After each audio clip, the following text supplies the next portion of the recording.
நினைக்க முடியாது. ஏனென்றால் நேற்று நடந்தது வேற, இன்னைக்கு நடக்க போறது வேற. நேற்று நடந்தது இன்னைக்கு நடக்காது, நாளைக்கு நடக்க போறது இன்னைக்கு நடக்காது. அது நாளைக்கு என்ன நடக்கும்னு கூட நமக்கு தெரியாது. இதான் உண்மை. நாளைக்கு என்ன நடக்க போது நமக்கு தெரியாது. இப்படிப்பட்ட ஒரு சூழ்நிலை தான் நாம் வாழ்ந்து கொண்டு இருக்கிறோம். ஆனா ஆண்டவருக்கு எல்லாமே தெரியும். நாம் இந்த பூமியிலே உயிரோடு இருக்கிற கடைசி நொடி பொழுது வரைக்கும் நமக்கு என்ன நடக்கும் என்ன நடக்காது சொல்லி யாருக்கு தெரியும்? ஆண்டவருக்கு தெரியும். ஆண்டவருக்கு தெரியாம ஒரு அணு கூட அசையாது. நினைக்கலாம் நம்ம வந்து இந்த இயேசுவை ஏற்றுக்கொள்ளையே, அவருக்கு எப்படி தெரியும் நம்மளை பத்தி தெரியும் நினைக்கிற நிறைய பேர் இல்ல. இயேசுவை ஏற்றுக்கொண்டாலும் சரி ஏற்றுக்கொள்ளாவிட்டாலும் சரி, ஒரு மனுஷனுக்கு என்ன நடக்கும் சொல்லி ஆண்டவருக்கு தெரியும். ஆண்டவருக்கு தெரியாது எதுவுமே கிடையாது. அதனால நாம் பாடல் பாடும் பொழுது அதான் ஆண்டவர் இதோ புதிய காரியத்தை செய்வேன் என்று வாக்கு கொடுத்திருக்கிறார். அதே போல நல்ல பங்கை தருவேன் என்று சொல்லி வாக்கு கொடுத்திருக்கிறார். நமக்கு நல்ல பங்கை கர்த்தர் தருவார். நாம் ஆண்டவரை தேடி ஆண்டவருடைய பாதத்தை நம்பி வந்திருக்கிறபடியினால் ஆண்டவர் நமக்கு நல்ல பங்கை தருவார். அல்லேலூயா. நான் ஒரு வேத வசனத்தை வாசிக்கிறேன், நல்லா கவனிக்கணும். அதாவது 2 தீமோத்தேயு புதிய ஏற்பாடு 2 தீமோத்தேயு 1ஆம் அதிகாரம் 7வது வசனத்தை நாம் எல்லாரும் எடுத்துக்கொள்வோம். 2 தீமோத்தேயு 1ஆம் அதிகாரம் 7வது வசனத்தை எல்லாரும் பைபிள் வைத்திருக்கிறவங்க எடுத்துக்கொள்ளுங்கள், நல்லா கவனிக்க வேண்டும். வசனம் ரொம்ப முக்கியம். தேவன் நமக்கு பயமுள்ள ஆவியை கொடாமல் பலமும் அன்பும் தெளிந்த புத்தியும் ஆவியை கொடுத்திருக்கிறார். அல்லேலூயா. எல்லாரும் அப்படியே கண்களை மூடி ஜெபம் பண்ணுவோம். ஆண்டவர் நம்மோடு கூட பேசும்படி எல்லா ஜெபம் பண்ணுவோம். பரிசுத்தமுள்ள பிதாவே, எங்களோடு கூட பேசுங்க ஆண்டவரே. உடைய கரத்திலே வந்திருக்கிற ஒவ்வொருவரையும் தாழ்த்தி ஒப்பு கொடுக்கிறோம். அப்பா, அடிமையும் ஒப்பு கொடுக்கிறோம் ஆண்டவரே. நீ எங்களோடு கூட பேசி உடைய நாமத்தை எங்களை மகிமைப்படுத்து ஆண்டவரே. அப்பா இயேசுவே, நாங்கள் எந்தெந்த காரியத்திலே நாங்கள் சரி பண்ண வேண்டுமோ எங்களை சரி பண்ணும். நீ பேசி எங்களை சரி பண்ணும். ஆசீர்வதியும் பாதுகாத்துக் கொள்ளும். பெரிய காரியங்கள் இயேசுவின் நாமத்தினால பிதாவே, ஆமென். அல்லேலூயா. எல்லாரும் சேர்ந்து சொல்லுவோம், அல்லேலூயா. நல்லா கவனிக்க வேண்டும். அதாவது தேவன் நமக்கு முக்கியமா கொடுத்திருக்கிற ஒரு சில காரியங்களை தான் நம்ம பார்க்க போகிறோம். தேவன், அதாவது ஆண்டவராய் இயேசு கிறிஸ்து இந்த பூமிக்கு வந்தார். பூமிக்கு வந்த ஆண்டவராய் இயேசு கிறிஸ்து இந்த பூமியில வாழ்ந்த காலம் எத்தனை காலம்? 33 வருஷம். எத்தனை வருஷம்? 33 வருஷம். இதுல 30 வருஷம் அவர் ஒரு குடும்பத்தோடு கூட அவருடைய பெற்றோர் கூட சகோதரர் கூட இருந்தார். 33 வருடம் என்ன செய்தார்னா ஊழியம் செய்தார். என்ன செய்தார்? ஊழியம் செய்தார். நல்லா கவனிங்க, கொஞ்ச நேரம் எல்லாரும் கவனிங்க. 3 வருடம் ஊழியம் செய்தார். இப்படி 3 வருடம் ஊழியம் செய்த பிறகு அவர் சிலுவையிலே மரிக்க வேண்டிய சூழ்நிலை வந்தது. என்ன வந்துச்சு? மரிக்க வேண்டிய சூழ்நிலை. அவர் யாருக்காக மரித்தார்? எல்லாருக்கும் தெரியும், நமக்காகத்தான் மரித்தார். நமக்காக மரித்த ஆண்டவராய் இயேசு கிறிஸ்து மரித்த பிறகு தன்னை ஏற்றுக்கொண்ட பிள்ளைகள், தனக்கு சொந்தமா இருக்கிற பிள்ளைகள், தன்னுடைய பிள்ளைகள் அதாவது வழி தவறி போய்விடக் கூடாது என்று சொல்லி சில காரியங்களை, முக்கியமா சில காரியங்களை கொடுத்துட்டு தான் போனார். சும்மா ஒண்ணும் போகல, சும்மா போகல. நமக்கு நாம் இந்த பூமியிலே வாழ்வதற்கு நமக்கு மிக மிக அவசியமாய் தேவைப்படுகிற ஒரு சில காரியங்களை நமக்கு கொடுத்துட்டு தான் போனார். அல்லேலூயா. சில பெத்தவங்க மரிக்கிறதுக்கு முன்னாடி சொத்து நிறைய இருந்தா நினைச்சுவாங்க, அந்த பிள்ளைகள் சண்டை போடக்கூடாதுன்னு சொல்லி நினைச்சுவாங்க. அந்த பிள்ளைகளுக்கு பிரிச்சு சரியா நினைச்சுவாங்க, கொடுத்துட்டு போவாங்க. அதாவது பிள்ளைங்களுக்கு சொத்து சேர்த்து வச்சுட்டு போவாங்க. அந்த சொத்தை சேர்த்து சரியா பிரிச்சு கொடுத்துட்டு போவாங்க. சில பெத்தவங்க ஒண்ணுமே இருந்தாலும் பரவாயில்ல, இல்லட்டாலும் பரவாயில்ல. ஆனா ஆண்டவர் மரித்து உயிரோடு எழும்பி பரலோகத்துக்கு போன பிறகு நமக்கு ஒரு சில முக்கியமான காரியங்களை, நாம் இந்த பூமியிலே வாழ்வதற்காக நமக்கு ஒரு சில காரியங்களை கொடுத்துட்டு போனார். அது முக்கியமா சில காரியங்களை, அதைத்தான் இன்றைக்கு வேதத்திலிருந்து பார்க்க போகிறோம். அல்லேலூயா. அது என்ன என்று பார்க்கும் அந்த வசனத்தை மறுபடியும் வாசிங்க. தேவன் தேவன் நமக்கு நல்லா கவனிக்கணும். இயேசுவை ஏற்றுக்கொண்டு இயேசுதான் தெய்வம் என்று சொல்லி ஏற்றுக்கொண்டு இயேசுவை பின்பற்றி வாழ்ந்து கொண்டிருக்கிற பிள்ளைகளாய் இருக்கிற நமக்கு தேவன் கொடுத்த முக்கியமான காரியத்துல ஒரு காரியம் என்னென்றால், தேவன் நமக்கு பயமுள்ள ஆவியை கொடாமல் போதும். அல்லேலூயா. ஆண்டவர் நமக்கு கொடுத்திருக்கிற ஒரு முக்கியமான ஒரு காரியம் என்னன்னா, நமக்கு பயமுள்ள ஆவியை தரவில்லை. என்ன ஆவி தரல? பயமுள்ள ஆவி. அதாவது இன்னைக்கு பயம், எல்லா மனுஷனுக்கும் பயம் சூழ்ந்து இருக்கு. என்ன சூழ்ந்து இருக்கு? ஆனா தேவனுடைய பிள்ளைகளுக்கு பயம் வச்சுவிடாது இருக்கக்கூடாது. ஏனென்றால் ஆண்டவர் இந்த பரலோகத்துக்கு போனதுக்கு அப்புறம் பரிசுத்த ஆவியானவர் நமக்கு கொடுத்து நாம் எப்படி இருக்கோம்? பயம் இல்லாமல் இருக்க வேண்டும் என்று சொல்லிதான் பரிசுத்த ஆவியானவர் நமக்கு தந்திருக்கிறார். ஆனா பரிசுத்த ஆவியானவரை நாம் பெற்றுக்கொண்டோம். பயமுள்ள ஆவியை நமக்கு கொடாமல் ஆண்டவர் பயப்படுகிற ஆவியை நம்மை தந்து என்ன செய்தாரு? எடுத்து போட்டார் என்று வேதம் சொல்லுகிறது. ஆனாலும் நாம் எப்படி இருக்கோம்? பயத்துல தான் வாழ்ந்து கொண்டிருக்கிறோம். உண்மையா இல்லையா? இன்னைக்கு பயத்துல நாம் வாழ்ந்து கொண்டிருக்கிறோம். இன்னைக்கு நிறைய பேருக்கு நிறைய காரியங்களை குறித்து பயம். அதாவது சில பேருக்கு, சில பெண்களுக்கு கரப்பாம்பூச்சியை பார்த்தா பயம். என்ன பூச்சி? கரப்பாம்பூச்சி பார்த்து பயம். பிசாசை பார்த்து பயம். இன்னும் ஒரு சில பேருக்கு எதிர்காலத்தை குறித்த ஒரு பயம். எதிர்காலத்தில் நமக்கு என்ன நேரிடும் அப்படின்னு சொல்லி நிறைய பேருக்கு எதிர்காலத்தை குறித்து பயம், பிசாசை குறித்து பயம், நாளைக்கு நடக்கிற காரியங்களை குறித்து பயம், கடகாரனை பார்த்து பயம், வியாதியை பார்த்து பயம். இப்படி மனுஷன் ஏதாவது பயத்துக்குள்ளே வாழ்ந்துகிட்டு இருக்கான். ஆனா ஆண்டவர் நமக்கு கொடுத்துக்கிறது பயத்தை கொடுக்கல. பயத்தை கொடுக்கல. ஆனா நாம என்ன செய்யறோம்? பயப்படுறோம். எதை பார்த்தாலும் பயம். ஒரு சின்ன ஒரு வீட்டுல பிரச்சனை வந்துச்சுன்னா உடனே நினைக்கிறோம், ஐயோ நமக்கு இதனால அப்படி ஆயிட்டோம், இதனாலதான் அப்படி ஆச்சோ அப்படின்னு யோசிச்சு பார்க்கிறோம். இல்ல இல்ல, இயேசுவை என்னைக்கு ஏற்றுக்கொண்டோமோ அன்னைக்கே முன்னாடி இருந்த சாபங்கள்லாம் போயிருச்சு. அதாவது இயேசுவை ஏற்றுக்கொள்வதற்கு முன்பாக, அதாவது சாபங்கள், பாவங்கள் இதெல்லாம் என்ன செய்யும்? இயேசுவை ஏற்றுக்கொண்டு தொடராதான். என்னைக்கு இயேசு கிறிஸ்துவின் ரத்தத்தினால சுத்திகரிக்கப்படுறோமோ அதுக்கப்புறம் யார் முன்னோருடைய சாபம் என்ன செய்ய நம்மள தொடாது. ஆனா அதுக்கப்புறமும் நமக்கு ஒரு பயம். முன்னோர்கள் அவங்க செஞ்ச பாவம் நம்மளை பிடிச்சுக்கிட்டு, அவங்க செஞ்ச சாபம் நம்மளை வந்து பிடிச்சுக்கிட்டு அப்படின்னு நம்ம சொல்றோம். இது ஒரு பயம். பயமே நமக்கு இருக்கக்கூடாது. என்ன இருக்கக்கூடாது? பயப்படாதீங்க. வேதம் சொல்லுங்க, நீ பயப்படாதே. ஆண்டவர் சொல்லுகிற வார்த்தை. அதாவது யோசுவாவை நிறைய பரிசுத்தவான்களை பார்த்து சொல்லுகிறார், பயப்படாதே பயப்படாதே என்று சொல்லுகிறார். இன்னும் வேத ஆராய்ச்சியாளர் அதாவது 365 இடத்துல இருக்கும். இந்த வருஷத்துல எத்தனை நாள்? 365 நாளாம். அதே போல 365 தடவை என்ன செய்யலாம்? பயப்படாதே பயப்படாது சொல்லியிருக்கான் பைபிள்ல அப்படின்னு வேத ஆராய்ச்சி பண்ணி சொல்லியிருக்காங்க.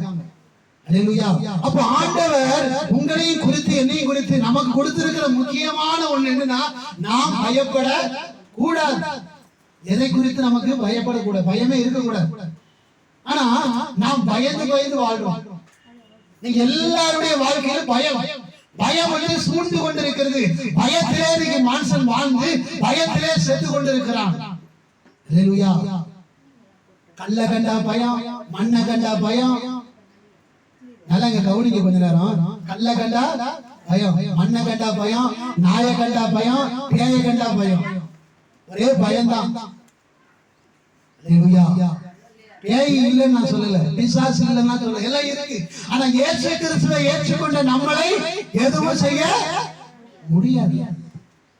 அது நம்ம பக்கத்துல வருவதற்கு அதிகாரம் கிடையாது. நம்மளை தொடுவதற்கு அதிகாரம் அதற்கு கிடையாது. பயப்படுவதற்கு ஏதுவான எந்த காரியமும் நம்மளை தொட முடியாது. ஏனென்றால் நாம் யாருக்குள்ள இருக்கிறோம்? இயேசுக்குள்ளாக இருக்கிறோம். அதனால இயேசு கிறிஸ்து நமக்கு மிக மிக முக்கியமா கொடுத்திருக்கிறது பயத்தின் ஆவியை தரல, தைரியத்தின் ஆவியை கொடுத்திருக்கிறார். அதனால பயப்படாதீங்க. சும்மா பிள்ளைகளை குறிச்சு பயம், ஐயோ பிள்ளை எப்படி பெறானோ போக மாட்டான். ஆண்டவரை நம்புங்க, போக மாட்டான். நம்ம குடும்பம் இப்படி ஆயிருமோ அந்த பயம் நம்ம இருக்கணும். நம்முடைய எதிர்காலம் இப்படி ஆயிருமோ அப்படிங்கிற பயம் வேண்டாம். நம்முடைய எதிர்காலம் எங்க இருக்கு? தேவனுடைய கரத்தில் இருக்கு. வயதான பிறகு நாம் எப்படி இருக்க வேண்டும், எந்த நிலைமையில இருக்க வேண்டும் என்று சொல்லி தேவனுடைய கரத்தில் இருக்கு. நாம் இப்ப பூமியில இருக்கும் பொழுது, உயிரோடு இருக்கும் பொழுது, வயது ஆகுவதற்கு முன்பாக நாம் இருக்கிற நாம் ஆண்டவருக்கு பிரியமாய் வாழ்ந்தால் நம்முடைய எதிர்காலம் எப்படி இருக்கும்? ஆசீர்வாதமாய் இருக்கும். அதாவது ஆபிரகாம் வேதத்தில் சொல்லும் பொழுது முதிர் வயது ஆயிடுச்சான். ஆபிரகாமுக்கு எத்தனை வயது? முதிர் வயது ஆயிடுச்சான். ஆன பொழுதும் சகல வித ஆசீர்வாதத்தினால ஆசீர்வதிக்கப்பட்டான். ஒரு ஆசீர்வாதத்துக்கு கூட அவனுக்கு குறையில்லை. முதிர் வயதிலையும் ஆபிரகாமை கர்த்தர் ஆசீர்வதித்தாராம். இஸ்ரவேல் ஸ்திரீகளை குறித்து சொல்லும் பொழுது, இஸ்ரவேல் ஸ்திரீகள் வயதானாலும் அவங்க எப்படின்னா பசுமையும் புசுமையா இருந்தாங்க. நல்லா அப்படி திடகாத்தமா இருந்தாங்க. யாரு? இஸ்ரவேல் ஸ்திரீகள். அப்போ நம்முடைய எதிர்காலம் தேவனுடைய கருத்துல இருக்கு. எதிர்காலத்தை குறித்து நம்ம பயப்படக்கூடாது. பாட்டு பாடுறோம், எதிர்காலம் நமக்கு உண்டு அப்படின்னு பாட்டு பாடுறோம். எதிர்காலத்தை குறித்து பயப்படலான்னு சொல்லி பாட்டு பாடுறோம், வசனத்தை சொல்றோம். ஆனா எதிர்காலத்தை குறித்து பயம். பிள்ளைங்க என்ன படிப்பை குறித்து பயம். நீங்க நல்லா படிச்சீங்கன்னா எதுக்கு பயப்படணும்? நல்லா படித்தா பயம் எதுக்கு? தேவையில்லையே. அல்லேலூயா. அதனால எதை குறித்து நாம் என்ன செய்யக்கூடாது? பயப்படக்கூடாது. அதே போல இன்னும் வேதம் சொல்லுது, மனுஷனை குறித்து நாம் என்ன செய்யக்கூடாது? பயப்படக்கூடாது. அதனால ஆண்டவர் நமக்கு பயத்தின் ஆவியை தரவில்லை, தைரியத்தின் ஆவியை கொடுத்திருக்கிறார். தைரியமா இருக்கணும். தைரியம் ரொம்ப முக்கியம்.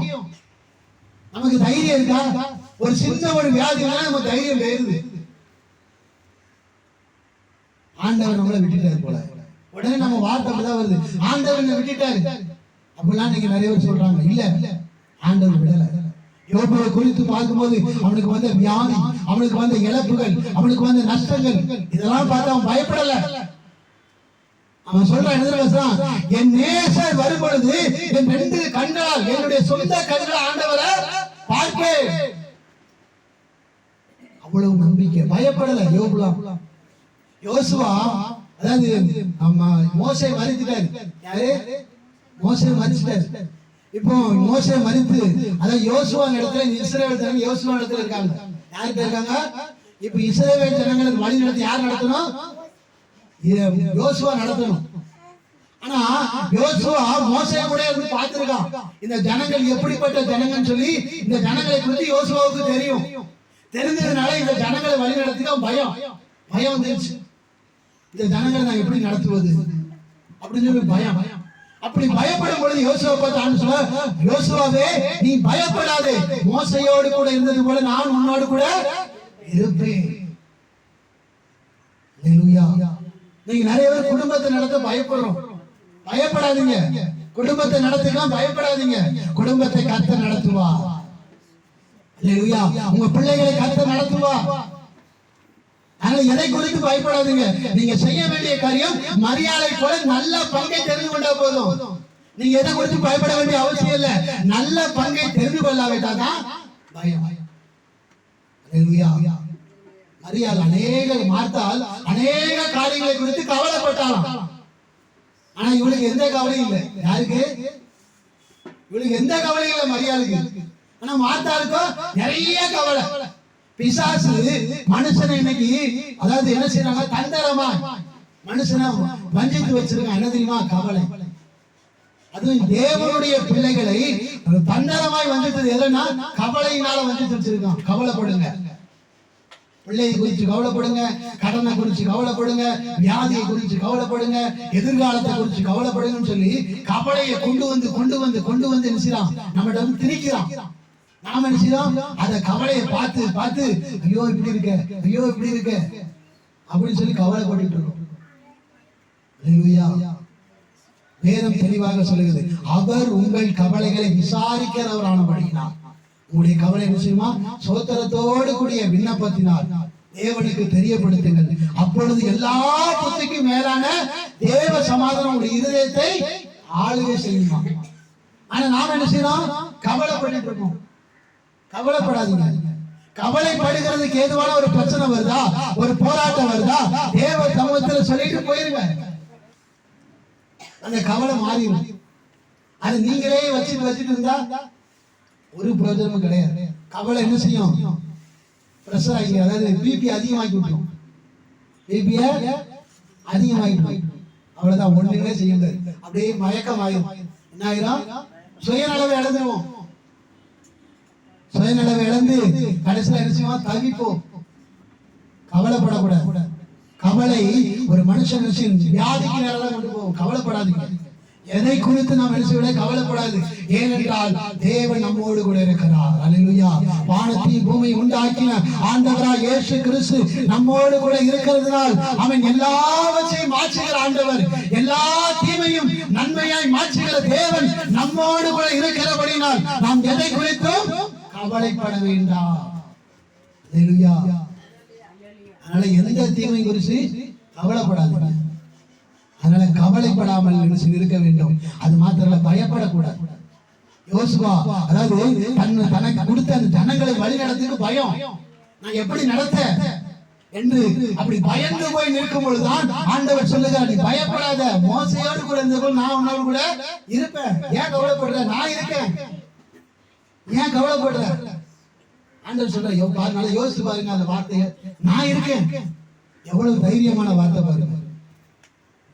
அது சொல்லும் போது அவ்வளவு சந்தோஷம் இருக்கு. ஆண்டவர் சொல்றாரு, நான் இருக்கேன் யோசுவாவே, நான் உன்னோடு கூட இருக்கேன், நீ ஏன் பயப்படுற? ஒரு சாதாரண ஒண்ணுமே இல்லை, ஒரு மனுஷன், ஒரு நம்மளோட கொஞ்சம் பதவியிலையோ வசதியிலோ உயர்ந்த ஒரு மனுஷன் நம்மளோட பயப்படாதீங்க, நான் பாத்துக்கிட்டது அப்படி சொன்னா எவ்வளவு தைரியம் இருக்குமா இல்லையா? அப்போ வானத்தையும் பூமியை உண்டாக்கின ஆண்டவராய் இயேசு கிறிஸ்து நம்மை பார்த்து சொல்லுகிறார், பயப்படாத, நான் உன்னோடு கூட இருக்கிறேன். அப்படி சொன்னா நமக்கு எவ்வளவு சந்தோஷம். அதனால எதை குறித்து நாம் நினைச்சக்கூடாது? பயப்படக்கூடாது. நாம் பயத்தோடு வாழ வேண்டும் என்று சொல்லி பிசாசு இந்த கடைசி காலத்திலே தந்திரமாய் சில காரியங்களை கொண்டு வரான். அதனால பயப்படாதீங்க. பயப்படும் பொழுது அதாவது நிறைய காரியங்கள் ஏறிடுது. நிறைய காரியம் பயப்படும் போது நிறைய காரியம் எழுது. உலக பிரகாரமும் நிறைய காரியம் வருது, ஆவிக்குரிய பிரகாரமாய் நிறைய காரியம் இருக்கு. அது ஒரு காரியம் சொல்றேன். ஆதியாகமம் புத்தகம் எடுத்துக்கொள்வோம். ஆதியாகமம் 3ஆம் அதிகாரம் எடுத்துக்கொள்ளுங்க. 3ஆம் அதிகாரம் எடுத்துக்கொள்ளுங்க. எடுத்து 10வது வசனம் வாசிங்க. அதற்கு அவன், நான் தேவனுடைய சத்தத்தை தோட்டத்திலே கேட்டு நான் நிர்வாணியா இருப்பதினால் பயந்து ஒளிந்து கொண்டிருக்கிறேன். பயம் தேவன் கூப்பிடுகிற இந்த சத்தத்தை கேட்டு ஒளிய வைக்கிறது. தேவன் நம்மோடு கூட பேச விரும்புகிறார். தேவன் நம்ம கூட இருந்து, நம்மோடு கூட இருந்து நம்ம கிட்ட பேசுறதுக்கு ஆசைப்படுறார். அந்த பேசுவதை கேட்பதற்கு இந்த பயம் தடை பண்ணது. புரியுதா? அதனால பயப்படாதீங்க. பயந்தா தேவனோடு கூட சேர முடியாது. தேவன் பேசுவதை நாம் கேட்க முடியாது. தேவன் பேசுவதை நாம் கேட்கணும்னா பயப்படக்கூடாது. நாம் பயப்பட வேண்டிய ஒரே ஒரு காரியம் என்னது? ஆண்டவர் மட்டும்தான். யாரு? மற்ற யாருக்கும் நாம் என்ன செய்யக்கூடாது? பயப்படவே கூடாது. அதுக்காக அநியாயம் செஞ்சுட்டு வாழக்கூடாது. அது தப்பு. அநியாயம் செஞ்சு வாழ்ந்துட்டு நான் பயப்பட மாட்டேன், யாருக்கும் பயப்படக்கூடாதுன்னு வேதம் சொல்லுதே, அப்படிலாம் சொல்லக்கூடாது. அது வேற. தேவன் ஒருவருக்கு மாத்திரம் தான் நாம் பயப்பட வேண்டும், மற்ற எந்த காரியத்தையும் நாம் பயப்படக்கூடாது. அப்படி பயப்படும் பொழுது அதாவது இந்த ஆதாம் பாவம் செய்து விட்டான். என்ன செய்து விட்டான்? பாவம் செய்துட்டான். பாவம் செஞ்ச இந்த ஆதாம் பாவம் செஞ்சது ஆண்டவருக்கு தெரியுமா தெரியாதா? தெரியும். ஏன்னா ஆண்டவருக்கு முன்பாக எந்த காரியம் மறைவாய் இருக்கவில்லை. ஆண்டவருக்கு எல்லா காரியம் வெளியரங்கமா இருக்கிறது. அப்ப இந்த ஆதாம் செஞ்ச பாவம் ஆண்டவருக்கு தெரியும். ஆண்டவருக்கு தெரிஞ்ச பிறகும் ஆதாம் பாவம் செஞ்சிருக்கான், ஏவாளும் பாவம் செஞ்சிருக்காங்க. ஆனாலும் ஆண்டவன் அவனை தேடிதான், அந்த பாவம் செஞ்சாலும் பரவாயில்ல, அவனை தேடி நம்ம போவோம். அப்படின்னு சொல்லி போற. ஏன் அவர் தேடி வர்றன்னா அந்த பாவத்தை அவனுக்கு ஒத்துக்கொள்ளுவான். ஆண்டவரே, நான் செய்தது பாவம், நான் பாவம் செஞ்சுட்டப்பா, இந்த பாவத்திலிருந்து எனக்கு விமர்சனம் வேணும், இந்த பாவத்திலிருந்து எனக்கு ஒரு விடுதலை வேணும், இந்த பாவத்திலிருந்து நான் என்ன விடுவிக்கப்படணும் அப்படின்னு சொல்லி நம்ம வந்து பேசுவான். அப்படின்னு சொல்லி ஆண்டவர் செய்றாரு, தேடி போனார். அல்லேலூயா. அப்படி தேடி போன பொழுது இவன் என்ன செய்யறான்? ஓடி ஓடிறான். அல்லேலூயா. ஏன்னா பாவம் செய்யாத மனுஷன் யாருமே கிடையாது, எல்லாருமே பாவம் செய்கிறார்கள். இயேசுவை ஏற்றுக்கொண்ட ஜனங்களும் இன்னைக்கு பாவம் செய்யறாங்க, இயேசுவை ஏற்றுக்கொள்ளாதவர்களும் பாவம் செய்யறாங்க. பாவம் செய்ய ஏறவில்லை. ஆனா அந்த பாவத்திலிருந்து விடுதலை கொடுக்கிறவர் ஆண்டவர். அதனால நாம் பாவம் செய்து விட்டால் அந்த குற்றமுணர்வு நமக்கு இருக்கும் பொழுது அந்த குற்றமுணர்வு தேவனிடத்துல மன்னிப்பு இருக்கிறோம். ஆண்டவரே, இனி நான் இந்த தவறை செய்ய மாட்டேன், எனக்கு மன்னிங்க, இனி நான் இந்த தவறு செய்யாதபடிக்கு, இந்த பாவம் செய்யாதபடிக்கு என்னை நீ காத்தருளும் என்று சொல்லி தேவனிடத்துல பேசணும். இத பேசுறத பேசாம நம்ம பயந்து போய் நினைச்சோம், நம்ம பாவம் செஞ்சுட்டோம் அப்படின்னு சொல்லி பயந்து போய் வாழ்றோம். அப்படி வாழக்கூடாது. தேவனிடத்துல மன்னிப்பு கேட்கணும். தேவன் மன்னிக்க வல்லவராக இருக்கிறார். அது மாத்திரம் இல்ல, தேவன் நம்ம தேடி வருகிறார். நம்ம பாவம் செஞ்ச உடனே நம்ம ஆண்டவர் தள்ள மாட்டார். ஆண்டவர் தள்ள மாட்டார். நிறைய பேர் பாவம் செஞ்சோன்னா ஆண்டவர் நம்மளை தள்ளிட்டாரு போல, அவ்வளவுதான் முடிஞ்சு போச்சு அப்படி நினைக்கிறது இல்ல. ஆண்டவர் ஒருபோதும் தள்ள மாட்டார். அதாவது ஒரு இளைய குமாரன் தன்னுடைய தகப்பனிடத்தில் எல்லா சொத்துக்களையும் வாங்கி கொண்டு அவனுக்குரிய சொத்துக்களை வாங்கி கொண்டு என்ன செஞ்சானா? துன்மார்க்கமா ஜீவித்தான். என்ன செஞ்சா? துன்மார்க்கமா, கெட்டதுக்கு தான் செலவு பண்ணான், நல்லதுக்கு செலவு பண்ணல. எல்லாமே வேசிய நிலத்துல கொண்டு விட்டான். சாப்பிடுறதுக்கும் வேசிய நிலத்துல கொண்டு விட்டான் அந்த பணத்தை. அப்படி விட்ட அந்த மனுஷன் தகப்பனை தேடி வரான். தகப்பனை தேடி வந்தா தகப்பன சில உதறி தள்ளில, நீ கெட்ட பையன், நீ நல்லவன் கிடையாது, நீ மோசமானவன் அப்படின்னு சொல்லி ஆண்டவர் அவனை தள்ளல, அவனை சேர்த்து கொண்டான். அல்லேலூயா. அதே போலதான் நாம் ஆண்டவரிடத்துல திரும்பி வரும் பொழுது இந்த ஆதாம் தான் தவறு செய்து தெரிஞ்சு போச்சு, பாவம் செஞ்சுட்டு தெரிஞ்சு போச்சு. தெரிஞ்ச உடனே ஆண்டவர் தேடி வராரு, ஆதாமேன்னு கூப்பிடுறாரு. கூப்பிட்ட உடனே போய், ஆண்டவரே, நான் இந்த மாதிரி பாவம் செஞ்சுட்டேன்பா, நீ சொன்னதை நான் செய்யல, நீ சொல்லாத நான் செஞ்சுட்டேன், அதனால என்ன மன்னிச்சுக்கோங்க, இனி நாங்க தவறு செய்யாம என்ன நினைச்சீங்க பாதுகாத்துக் கொள்ளுங்கன்னு சொல்லி ஆண்டவர்கிட்ட பேசியிருந்தா அந்த ஏழை பேட்டத்தை விட்டு அவன் துரத்தப்பட்டிருக்க முடியாது. அவன் அப்படி சொல்ல வரல, ஆண்டவரை கண்டு பயந்து என்ன ஒளிந்து கொண்டான். அப்போ நாம் பயப்படும் பொழுது தேவன் பேசுகிறது, தேவனிடத்தில் நம்ம பேச முடியாது. பேசுவதற்கு வராது, பயம் இருக்கக்கூடாது. பயம் இல்லாம இருந்தா தான் தேவனிடத்துல பேச முடியும். அதனால நாம் பயப்படாமல் வாழ வேண்டும். அதான் வேதம் சொல்லுது, தீமோத்தேயுவை குறித்து ஆண்டவர், அதாவது பவுல் மூலமா சொல்லுங்க என்ன சொன்னால், அதாவது தேவன் நமக்கு பயமுள்ள ஆவியை தரவில்லை, அதனால பயப்படாதீங்க. நம்மளா யாரு? இயேசு கிறிஸ்துவின் ரத்தத்தினால் சுத்திகரிக்கப்பட்டவர்கள், இயேசு கிறிஸ்துவின் பிள்ளைகள். ஆனா நாம் எதை குறித்து பயப்படக்கூடாது. பிசாசானவனை குறித்து சொல்லும் பொழுது அவன் கர்ச்சிக்கிற சிங்கத்தை போல வரானா. அவன் எப்படி வரானா? சிங்கத்தை பார்த்தா பயமா இருக்குமா இருக்காதா? ஆனா வேதம் என்ன சொல்லுது? பயப்படக்கூடாது. சிங்கத்தை பார்த்தா நம்ம பயப்படக்கூடாது. பாம்பை பார்த்து பயப்படுறது, பள்ளியை பார்த்து பயப்படுறது, கரப்பாம்பூச்சை பார்த்து பயப்படுறது, இந்த பயம் நமக்கு இருக்கக்கூடாது. அதாவது சிங்கம், அதாவது தானியலை கொண்டு சிங்க கவியில கொண்டு போட்டாங்க. எங்க கொண்டு போட்டாங்க? சிங்க கவியில. அந்த சிங்கம் சாப்பிடவே இல்லையா? எத்தனை நாள்? 4 நாளா சாப்பிடல. அப்ப அதுக்கு எவ்வளவு பசியா இருக்கும், எவ்வளவு பசியா இருந்திருக்கும். பட்டினியா கிடக்கிற சிங்கம், பட்டினியா கிடக்கிற சிங்கத்துல சிங்க கவியில கொண்டு தானியலை கொண்டு போட்டாங்க. இந்த தானியல் பயப்படல, தானியல் பயப்படல. அவன் பயப்படுறதுனால சிங்கம் என்ன செய்யற? ஒண்ணும் செய்ய முடியல. நம்ம என்ன செய்யணும்? சிங்கத்தை பார்த்து பயப்படுறோம், பிசாசை பார்த்து பயப்படுறோம். கேட்டா நம்ம யாரு? ஆண்டவர் பிள்ளைங்க. என்ன பிள்ளைங்க? கல்லை பார்த்து பயப்படுறோம், மண்ணை பார்த்து பயப்படுறோம், மரத்தை பார்த்து பயப்படுறோம். இதெல்லாம் என்ன பயம்? இதெல்லாம் பார்த்து பயப்படக்கூடாது. அல்லேலூயா. மண்ணையோ கல்லையோ மரத்தையோ இதையெல்லாம் பார்த்து நாம் பயப்படக்கூடாது. நாம் பயப்படக்கூடிய ஒரே ஒருவர் என்றால் அது ஆண்டவராய் இயேசு கிறிஸ்து ஒருவரே. அதனால மற்ற எந்த காரியத்துக்கு நாம் பயப்படாமல் தைரியமாக இருக்க வேண்டும். சிங்கத்தை பார்த்து பயப்படக்கூடாது, பாம்பை பார்த்து பயப்படக்கூடாது, தேளை பார்த்தும் பயப்படக்கூடாது. அதனால பயப்படாதீங்க. எதிர்காலத்தை குறித்தும் பயப்படாதீங்க. எதை குறிச்சும் பயப்பட தைரியமா இருங்க. என்னோடு கூட ஆண்டவர் இருக்கிறார், என்னோடு கூட இயேசு இருக்கிறார், அதனால நான் பயப்பட மாட்டேன். அல்லேலூயா. தைரியமா இருங்க. பிள்ளைகளை குறித்து பயம் இருக்கா? பயப்படாதீங்க. என் பிள்ளைகளுக்கு ஆண்டவர் இருக்கிறார். மனைவி குறித்து பயப்படுறீங்களா? என் மனைவியோடு கூட ஆண்டவர் இருக்கிறார். என் கணவனோடு கூட ஆண்டவர் இருக்கிறார். என் பெற்றோர்கள் கூட ஆண்டவர் இருக்கிறார். அப்படி சொல்லி பாருங்க. பயப்படாம சொல்லி பாருங்க. இல்லையா? வேலை இல்லையா?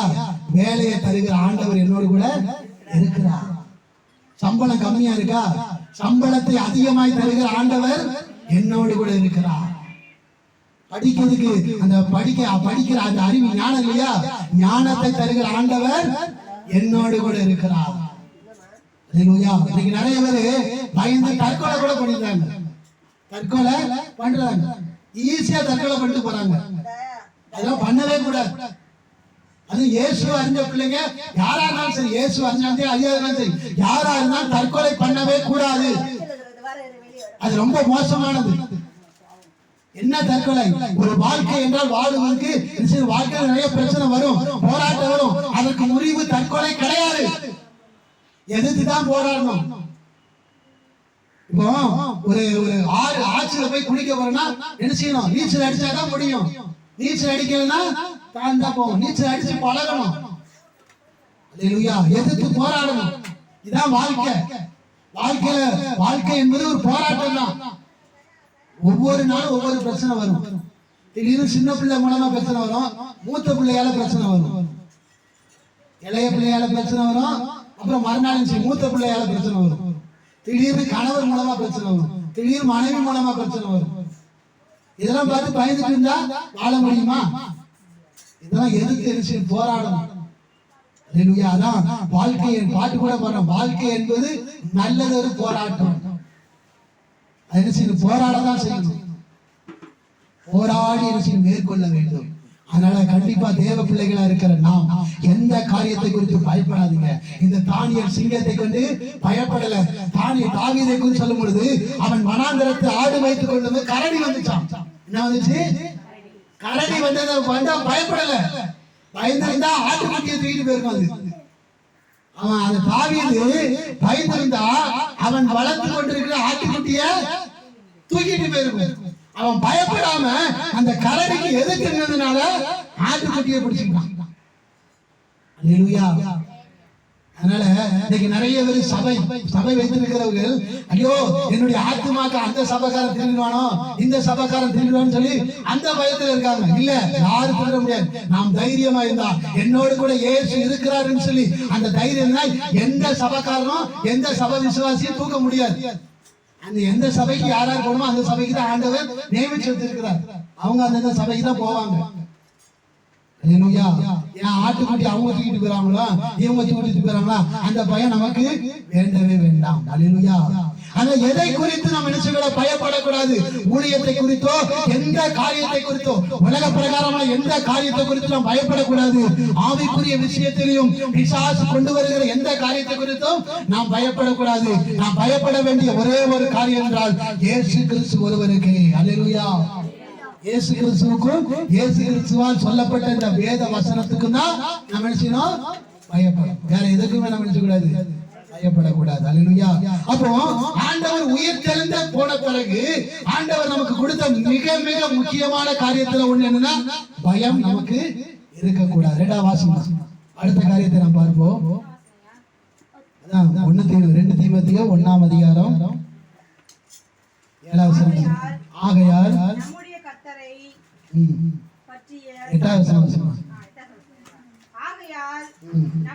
தேவன் நமக்கு 7வது வசனம். தேவன் நமக்கு பயமுள்ள ஆவியை தரல. அதனால பயப்படாதீங்க. 2வது வாசகம். பலமும் அன்பு போதுமா. ரெண்டாவது நமக்கு என்ன கொடுத்திருக்காருன்னா, அதை பயப்படாம நாம் நினைச்சுமா தைரியமா இருக்கணுமா. ரெண்டாவது என்ன, அன்பை கொடுத்திருக்கிறார் ஆண்டவர். ரெண்டாவது கொடுத்துட்டு போன காரியம் என்னது? அன்பு. அல்லேலூயா. என்ன கொடுத்துட்டு போனாரு? அன்பு. அதாவது இயேசு கிறிஸ்துவின் அன்பு. அதாவது பிதாவாகிய தேவனுடைய அன்பு வேற, இயேசு கிறிஸ்துவினுடைய அன்பு வேற. நிறைய இருக்கு, இதுல நிறைய இருக்கு. அதுல ஒரே ஒரு காரியம் நான் சொல்றேன். அதாவது பிதாவாகிய தேவன் தனக்கு இருந்த ஒரே ஒரு பிள்ளை தான் யாரு? இயேசு கிறிஸ்து. யாரு? இயேசு கிறிஸ்து. தனக்கு இருந்த ஒரே ஒரு பையன் தான். அதுவும் அந்த பிள்ளை எப்படின்னா, பிதாவின் மடியிலே செல்ல பிள்ளையா இருக்காராம். அந்த செல்ல பிள்ளையா இருந்த இயேசுவை நமக்கு என்ன செய்தாராம்? கொடுத்தார். கொடுத்து அன்பை வெளிப்படுத்தினான்னு சொல்லி. இயேசு கிறிஸ்துவினுடைய அன்பை பாருங்க, சிலுவையில அவர் மனுஷனா தான் இருக்காரு. என்னது? மனுஷனா தான் இருந்தார்.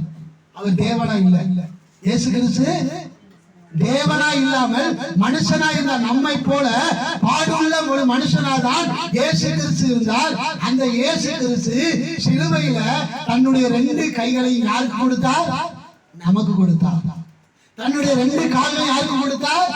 நமக்கு கொடுத்தார். விழாவை கொண்டு ஈட்டியை கொண்டு குத்துனா, அந்த விழாவை யாருக்கு கொடுத்தார்? நமக்கு கொடுத்தார். அவருடைய சரீரத்தில் இருக்கிற ஒவ்வொரு அவயங்களையும் உங்களுக்காகவும் எனக்காகவும் கொடுத்து அப்படிப்பட்ட ஒரு அன்பை இயேசு கிறிஸ்து நமக்கு வெளிப்படுத்தினார். அந்த தேவனுடைய அன்பு நமக்கு இருக்கு. இரண்டாவது ஆண்டவர் நமக்கு கொடுத்த காரியம் என்னது? முதலாவது பயப்படாம தைரியத்தை கொடுத்தார். இரண்டாவது நமக்கு என்ன கொடுத்திருக்க? அன்பு. தேவனுடைய அன்பை காட்டில் வேற எந்த அன்பும் கிடையாதுங்க. எவ்வளவுதான் பெற்றவங்க அன்பு காட்டினாலும் சரி, அந்த அன்புக்கும் தேவனுடைய அன்புக்கு ஈடு கிடையவே கிடையாது. ஒரு காரியம் நான் உங்களுக்கு சொல்லியிருப்பேன்னு நினைக்கிறேன். இது நடந்த சம்பவம். ஒரு ஊர்ல என்ன நடந்துச்சுன்னா, ஹஸ்பண்ட் ஒய்ஃப் இருந்தாங்கன்னா பைக்ல போயிருக்காங்க. போகிற வழியில திடீர்னு ஆக்சிடென்ட் ஆயிடுச்சு. ஆக்சிடென்ட் ஆகுதுன்னா அந்த கணவருக்கு அடிபட்டு ரத்தம் உள்ள போயிடுச்சு. இது நான் இப்போ உள்ள கதை சொல்லல, இப்போ உள்ள காரியம் இல்ல. ஒரு 30 வருஷத்துக்கு முன்னாடி நடந்த சம்பவம். 30-40 வருஷம் இருக்கும். அப்ப நடந்த சம்பவம் இது. ரத்தம் முள்ளா போயிடுச்சு. அவருக்கு என்ன போயிடுச்சு? இந்த அம்மாவுக்கு ஒரு சில அடிதான், ரொம்ப அடிதான் கிடையாது. இந்த அம்மாவுக்கு கொஞ்சம் தான் அடி. ஆனா இந்த அம்மா என்ன சொன்னா, அந்த நேரத்துல அங்க அக்கம் பக்கத்துல இருக்கிறலாம் கூப்பிட்டு பக்கத்துல இருக்கிற கவர்மெண்ட் ஆஃபீஸர் கொண்டு போயிட்டாங்க. கொண்டு போய் அந்த ஐயாவை கொண்டு போய் சேர்த்தாச்சு.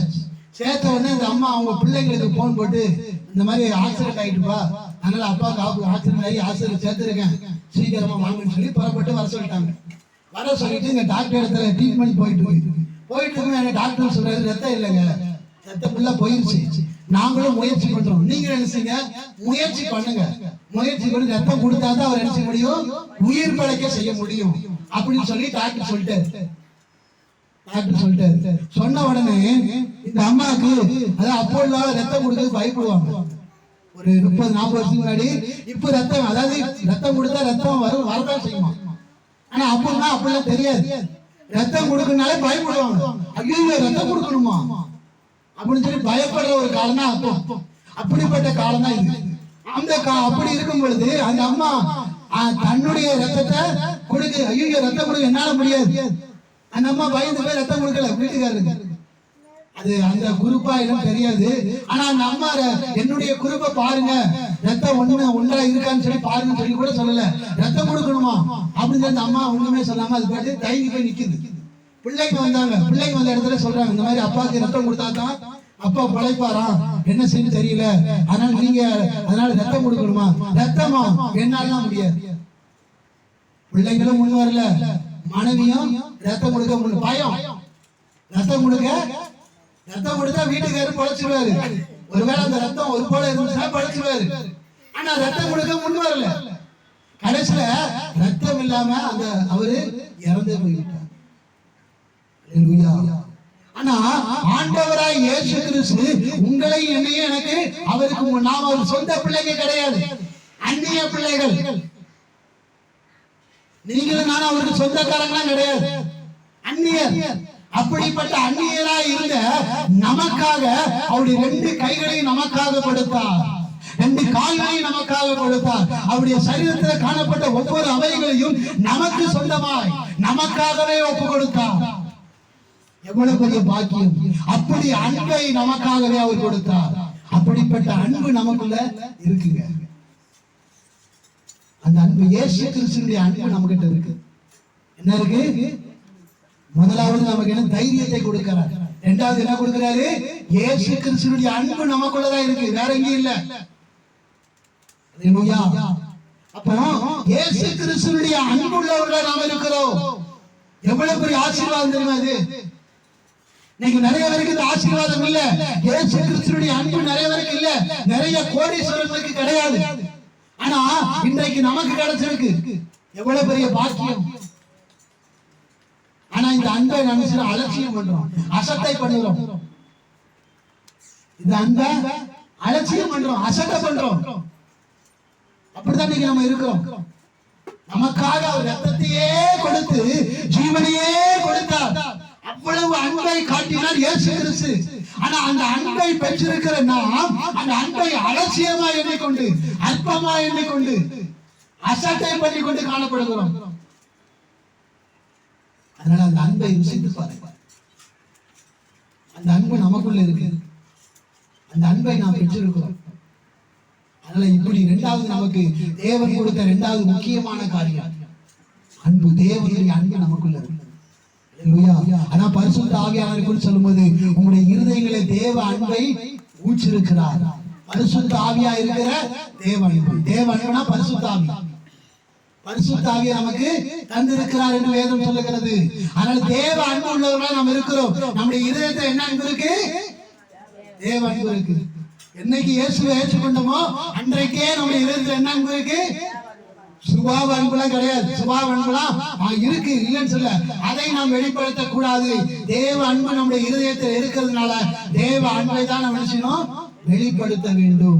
அந்த அன்பை அசட்டை பண்ணக்கூடாது, அந்த அன்பை அற்பமா எண்ணக்கூடாது. அதனால தேவனுடைய அன்பை நமக்கு கொடுத்திருக்கிறார். அல்லேலூயா. அந்த அன்பு நமக்குள்ளதான் இருக்கு. எங்க இருக்கு? தேவனுடைய அன்பே நமக்கு இருக்கு.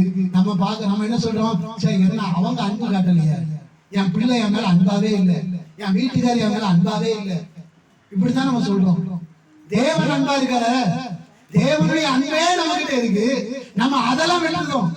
முக்கியமா நமக்குள்ள இருக்கிற தேவ அன்பை விட்டுட்டு அப்பா அம்மா அன்பு தரலையே, வீட்டுக்கார அன்பு தரலையே, மனைவி அன்பு தரலையே, அக்க பக்கத்துல இருக்க அன்பு தரலையேன்னு சொல்லி மற்றவங்களுடைய மனுஷனுடைய அன்புக்காக ஏங்குகிறோம்.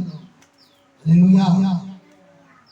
மனுஷனுடைய அன்பை பார்க்காதீங்க, தேவனுடைய அன்பு நமக்குள்ளதான் இருக்கு. மனுஷனுடைய அன்பை பார்த்தீங்கன்னா ஏமாந்து தான் போவீங்க. அவன் இன்னைக்கு அன்பு காட்டுவாங்க, நல்லது செஞ்சா அன்பு காட்டுவாங்க. நான் நீங்க லேசா உங்களுக்கு மாறா பேசிட்டீங்கன்னா அந்த அன்பு போயிடும். இதான் மனுஷனுடைய அன்பு. அவங்களுக்கு அவங்க என்ன பேசினாலும் நல்லா அவங்க கூட சேர்ந்து நீங்க நல்லா பேசுறீங்க, நீங்க நல்லவங்க அப்படின்னு சொல்லி பாருங்க, அந்த அன்பு இருந்துட்டே இருக்கும். அவங்க செய்யற சில தப்ப லேசா சுட்டி காமிச்சாலே போதும், அந்த அன்பு எங்க போனது தெரியாது. உண்மையா இல்லையா? ஆனா தேவனுடைய அன்பு அப்படியே கிடையாது. எப்பொழுதுமே நிரந்தரம்.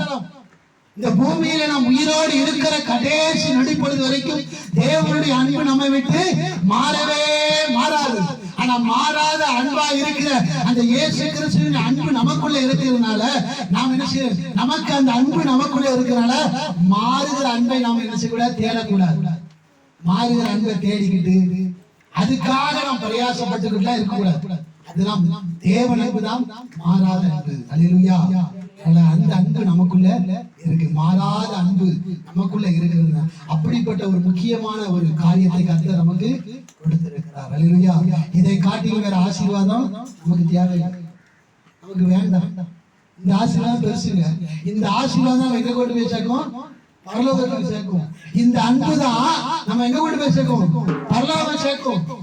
நம்மளை நன்மை, அதாவது இந்த பூமியிலே உண்மையோடு உத்தமத்தோடு வாழ வைக்கிறது எந்த அன்பு?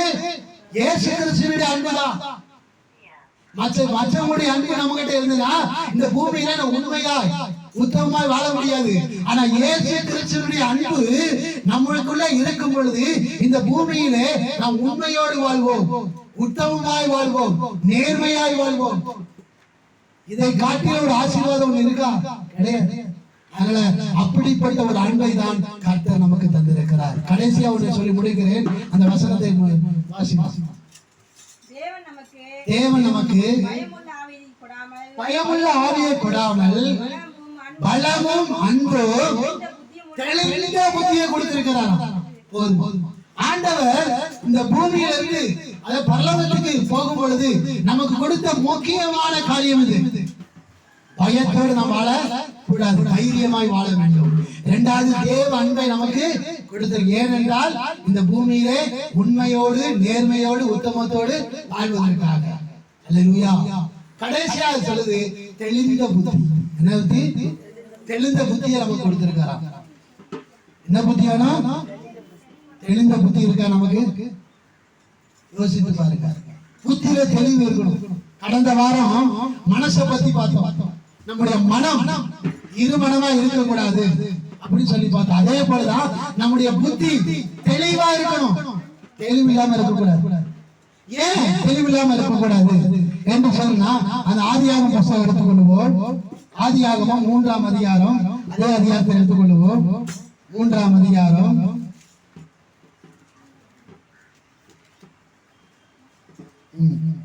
7வது வசனம்.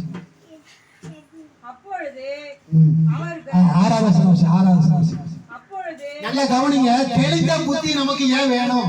ஆண்டவர் தெளிந்த புத்தி எதற்காக கொடுத்தார் அப்படிங்கிறது ஆதாரம். வாசிமா.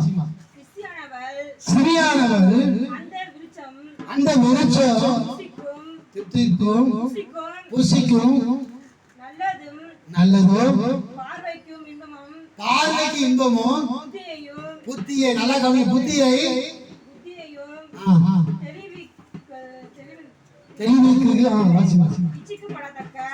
நல்லா கவனிங்க. அதாவது புத்தியை தெளிவிப்பதற்கும் இச்சிக்கப்படத்தக்க விருட்சமா இருக்கிறது. அல்லேலூயா. ஏன் நமக்கு தெளிந்த புத்தி வேணும்? ஆண்டவர் ஏன் தெளிந்த புத்தியை நமக்கு கொடுத்திருக்காருன்னா, பாவம் செய்யாமல் இருப்பதற்கு. அல்லேலூயா. என்ன செய்வதற்கு? பாவம் செய்யாமல் இந்த பூமியிலே பாவம் செய்யாமல் வாழ்வதற்கு தான் தெளிந்த புத்தி தேவை. தெளிந்த புத்தி இல்லைன்னா பாவம் செய்ய வேண்டியதா இருக்கும். அல்லேலூயா. அதனாலதான் ஆண்டவர் என்ன கொடுத்தாரு? தெளிந்த புத்தியை கொடுத்தார். அல்லேலூயா. அப்போ ஆண்டவர் இந்த பூமியிலே ஆண்டவர் பரலோகத்துக்கு போனதுக்கு ஒரு பரிசுத்த ஆவியை அனுப்பி நமக்கு கொடுத்த முக்கியமான காரியத்துல ஒரு நிறைய காரியம் இருக்கு. 3 காரியம் என்னது? ஒன்று தைரியம், இரண்டாவது தேவனுடைய அன்பு, மூன்றாவதாக தெளிந்த புத்தி. அப்ப தெளிந்த புத்தி எதற்காக? பாவம் செய்யாமல் வாழ்வதற்காக. இன்னைக்கு நான் இந்த பாவம், இந்த உலகம் எப்படி இருக்கு? பாவம் நிறைஞ்சு இருக்கு.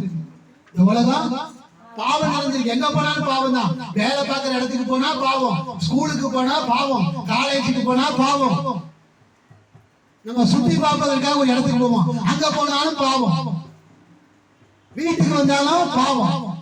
நீங்க எங்க போனாலும் பாவம் தான் இருக்கு. பாவம் இல்லாத இடமே இல்லை. இப்படி பாவம் இல்லாத இடம் இல்லாமல் இந்த பூமி எங்கேயும் எல்லா பக்கம் பாவம் தான் இருக்கு. பாவம் நிறைந்த ஒரு உலகமாய் இந்த உலகம் இருக்கிறபடினால், இந்த பாவம் நிறைந்த உலகத்துல நாம் பாவம் இல்லாமல் வாழ வேண்டும் என்றால் நமக்கு என்ன தேவை? தெளிந்த புத்தி தேவை. அல்லேலூயா. அந்த தெளிந்த புத்தியை தான் நமக்கு கற்றுக் கொடுத்திருக்கிறார். அல்லேலூயா. தெளிந்த புத்தியை நாம் பெற்றுக்கிட்டா பாவம் செய்ய போக மாட்டோம், பாவத்துக்கு உடன்பட மாட்டோம். இன்னும் நம்ம இயேசுவை ஏற்றுக்கொண்ட பிறகும் நம்ம பாவத்துக்கு போறோம்னா காரணம் என்ன? தெளிந்த புத்தி நமக்கு இல்ல. அல்லேலூயா. அதனாலதான் ஆண்டவர், ஆனா ஆண்டவர் நமக்கு தெளிந்த புத்தி தான் கொடுத்திருக்கிறார். அதை யூஸ் பண்றது கிடையாது. யூஸ் பண்றது ஆண்டவர் கொடுத்துட்டாரு. தைரியத்தை நமக்கு கொடுத்துட்டாரு, அன்பை நமக்கு கொடுத்துட்டாரு. அதே போலதான் தெளிந்த புத்தியை நமக்கு கொடுத்துட்டாரு. ஆனா அதை பயன்படுத்துறது கிடையாது. அதாவது எது நல்லது எது கெட்டதுன்னு சொல்லி ஆண்டவர் சொல்லிட்டாரு. அப்போ இந்த கெட்டது எதுவும் தெரிஞ்சிருச்சு, ஆனால் நான் கெட்டது தான் செய்வேன்னா யார் என்ன பண்ண முடியும்? ஒண்ணும் பண்ண முடியும். அல்லேலூயா. இவன் படிக்கிற பிள்ளைங்க படிக்கிறது, எக்ஸாம் படிக்கிறது. அப்போ எக்ஸாம் எழுதக்கூடிய அந்த கேள்விக்கு தேவையான பதில் எங்க இருக்கு? அது அந்த புத்தகத்தான் இருக்கு. கேள்வி அங்கதான் இருக்கு, பதிலும் அங்கதான் இருக்கு. அப்போ கேள்விக்கான பதிலை கண்டுபிடிச்சாச்சுன்னா பாஸ் ஆயிடலாம். ஆனா பதிலை கண்டுபிடிக்கணும்னா இதுலதான் முடியும். அப்போ நல்லது எது நமக்கு தெரிஞ்சிருச்சு, கெட்டது எது தெரிஞ்சிருச்சு. ஆனா தெளிந்த புத்தின்னு ஒண்ணு இருந்துச்சுன்னா நம்ம நினைச்சோம் நல்லதுலயே நடப்போம். கெட்டதுல கெட்டது தெரிஞ்சிருச்சு, ஆனா கெட்டதுல போக மாட்டேன். ஐயோ இது போனா கெட்டதுப்பா, நம்ம போக கூடாது. கெட்ட வார்த்தை பேசக்கூடாதுப்பா, பொய் பேசக்கூடாதுப்பா, இதெல்லாம் கெட்டது. பொய்யான வாழ்க்கை வாழக்கூடாது. இதெல்லாம் கெட்டது. அப்போ இதெல்லாம் வாழக்கூடாது. நமக்கு ஆட்டோமேட்டிக்கா தெளிந்த புத்தி இருந்தா அதை போக மாட்டோம். கெட்டதை நோக்கி போக மாட்டோம், தீமையான காரியத்தை நோக்கி போக மாட்டோம். தெளிந்த புத்தி ஆண்டவர் கொடுத்தும் அதை பயன்படுத்தாதனால நாம் கெட்டதுக்குள்ளே பிரவேசிக்கிறோம். அதனால தெளிந்த புத்தி ஆண்டவர் கொடுத்திருக்கிறார், அதை பயன்படுத்துவோம். என்ன படுத்துவோம்? பயன்படுத்துங்க. நீங்க இருந்தாலும் சரி, நானா இருந்தாலும் சரி, தெளிந்த புத்தியை கர்த்தர் கொடுத்திருக்கிறனால அதை பயன்படுத்துவோம். பயன்படுத்தினா அது ஆசீர்வாதம். பயன்படுத்த நாம் பாவத்துக்குள்ளே பிரவேசிக்க மாட்டோம். அதை பயன்படுத்தாவிட்டால் பாவத்துக்குள்ளே வாழ்வோம், பாவத்துக்குள்ளே சாவோம், பாவத்துக்குள்ளே அவ்வளவுதான். பாவம் தான் கடைசி, நரகம் தான், பரலோகத்துக்கு போக முடியாது. அதனால தெளிந்த புத்தியை கர்த்தர் கொடுத்திருக்கிறதுனால அந்த தெளிந்த புத்தியை நாம் நினைச்சு பயன்படுத்தணும். அதுல ஆண்டவர், பரலோகத்துக்கு போன ஆண்டவர் பரிசுத்த ஆவி மூலமாய் நமக்கு கொடுத்த 3 முக்கியமான காரியம் என்னது? தைரியம். 1 தைரியம், 2வது அன்பு, 3வது தெளிந்த புத்தி. அந்த 3 உள்ளவர்களாய் நாம் என்ன செய்வோம்? இந்த 3ஐயும் நமக்கு கர்த்தர் கொடுத்திருக்கிறார். இந்த 3ஐயும் நாம் வெளிப்படுத்துவோம். என்ன படுத்துவோம்? வெளிப்படுத்துவோம். தைரியத்தை என்ன செய்யுங்க? வெளிப்படுத்துங்க. பயத்தை வெளிப்படுத்தாதீங்க.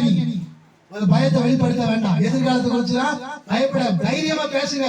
எனக்கு எதிர்காலம் ஒண்ணு இருக்கு, அது ஆண்டவர் பார்த்துப்பார். என் பிள்ளைகளுடைய எதிர்காலத்தை ஆண்டவர் பார்த்துப்பார். தைரியமா பேசுங்க. நான் எதிர்காலத்தை எப்படி இருப்பேன்? நான் இந்த மாதிரி இருப்பேன், இந்த மாதிரி ஆசீர்வாதமா இருப்பேன், அப்படி தைரியமா பேசுங்க. தைரியமா எதிர்காலத்தை குறித்து தைரியம் இருக்க வேண்டும். அல்லேலூயா. அதனால தைரியமா இருங்க, பயப்படாதீங்க. 2வது தேவ அன்பை வெளிப்படுத்துங்க. தேவனுடைய அன்பு எங்க இருக்கு? நம்முடைய இருதயத்துல தான் இருக்கு, வேற எங்கேயும் இல்ல. அந்த இருதயத்துல இருக்க தேவ அன்பை வெளிப்படுத்திட்டீங்கன்னா இந்த பூமியில வாழும்போது உண்மையா இருப்பீங்க, உத்தமமா இருப்பீங்க, நேர்மையா இருப்பீங்க. அதுல எந்த மாற்றமும் கிடையாது.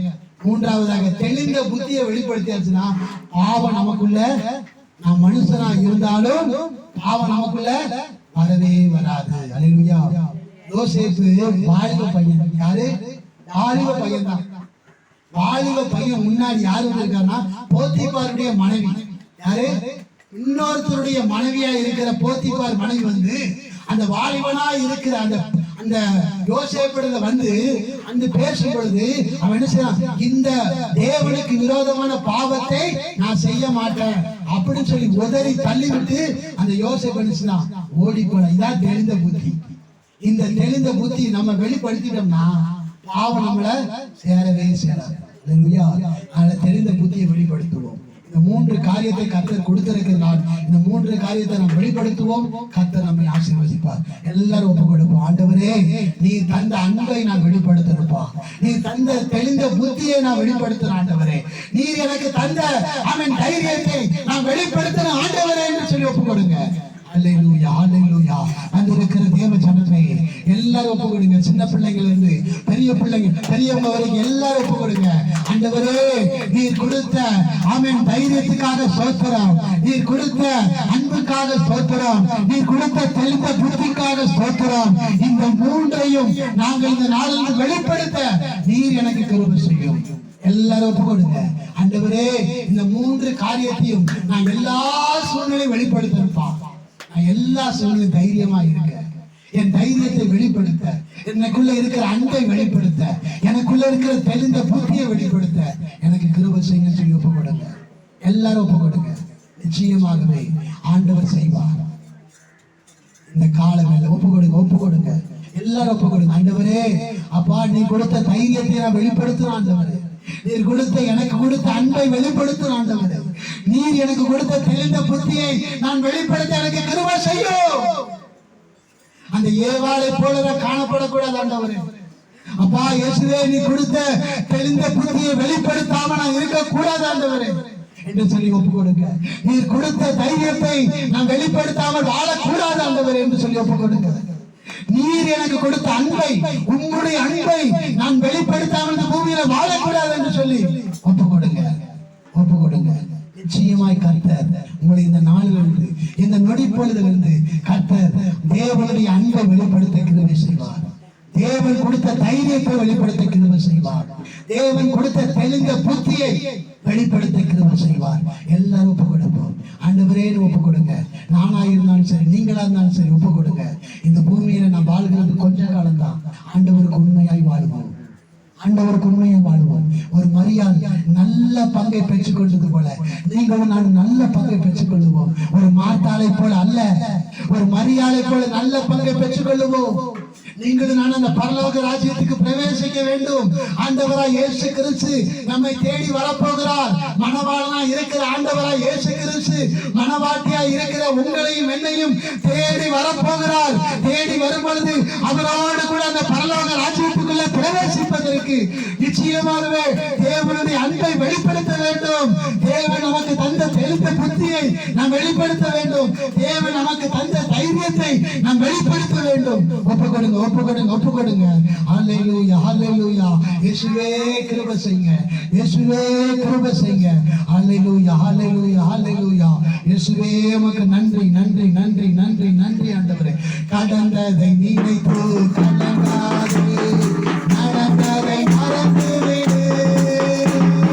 நடந்ததை நினைத்து கலங்காதே, நடந்ததை மறந்து விடு.